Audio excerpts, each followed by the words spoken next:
Yo, what's going on, everyone? Brian and Jim here for our second podcast. And before we talk about the topic, I want to address one thing. For this podcast and most podcasts moving forward, I'm probably just going to link together some random gameplay footage I have.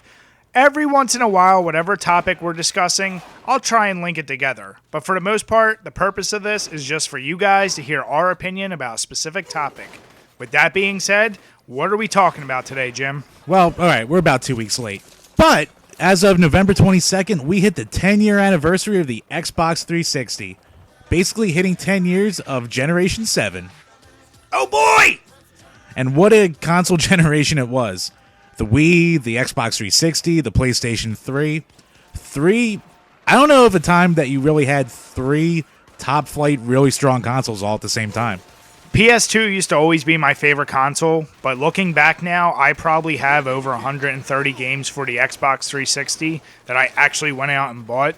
So I might like that more. And as game consoles now become more and more mini entertainment centers on top of that, I'd like to challenge any gamer out there who doesn't also use his Xbox or his PS3 as a DVD player, as his Netflix player.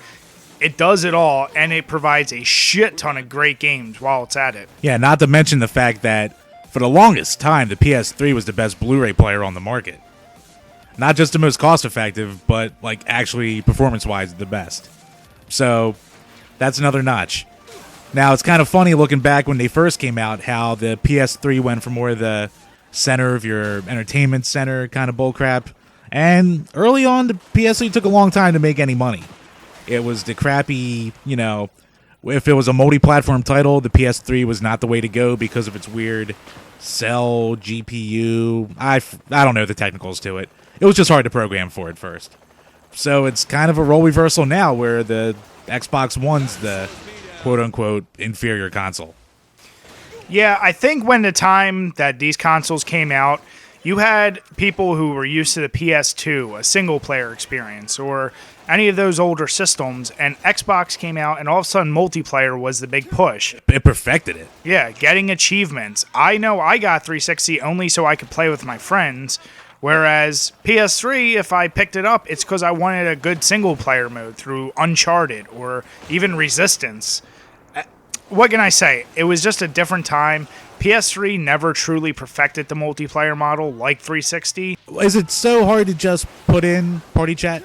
Is that so hard? Apparently. Because, god damn it, it was the most painstaking thing in the world. I played PS3 online with friends. Like playing, NHL games or Madden, or even like Guitar Hero every once in a while.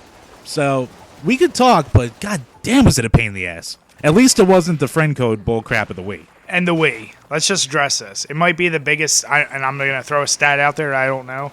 It probably still is the biggest selling console of all time. It's one of them. But Nintendo's always been the same thing. It's always going to be the greatest local player console out there. But let's face it, that can only wear on for so long. I think the Wii U is proof of that. Yeah, taking 3 years to sell 10 million units is pretty rough. And considering 2016's almost definitely going to be the last year of the console, even if it makes it a full year, that kind of says a lot.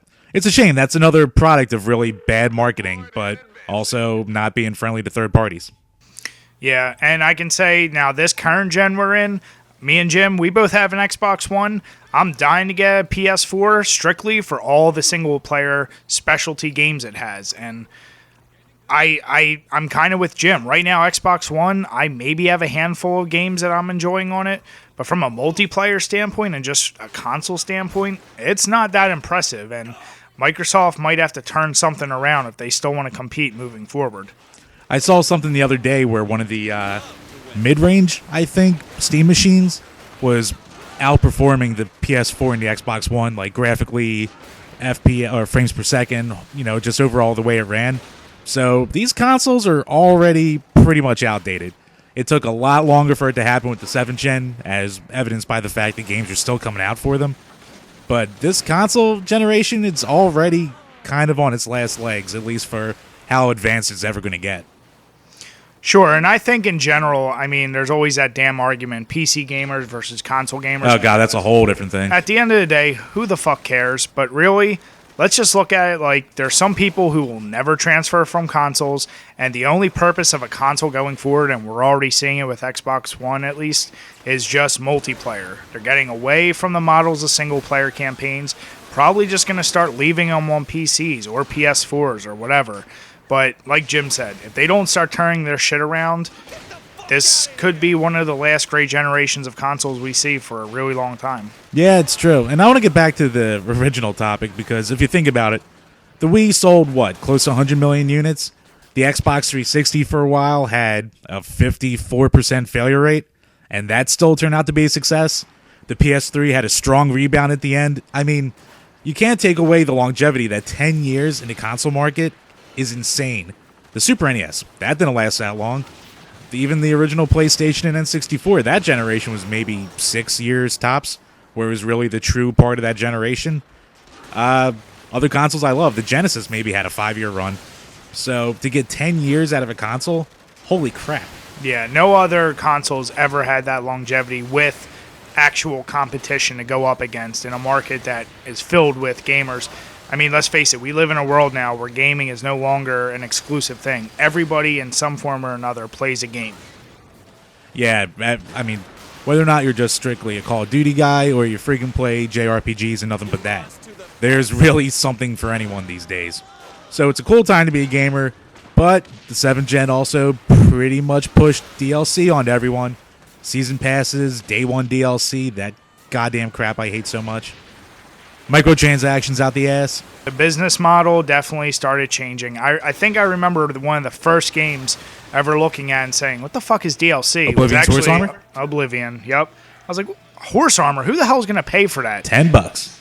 And sure enough, here we are with games basically having mandatory DLC.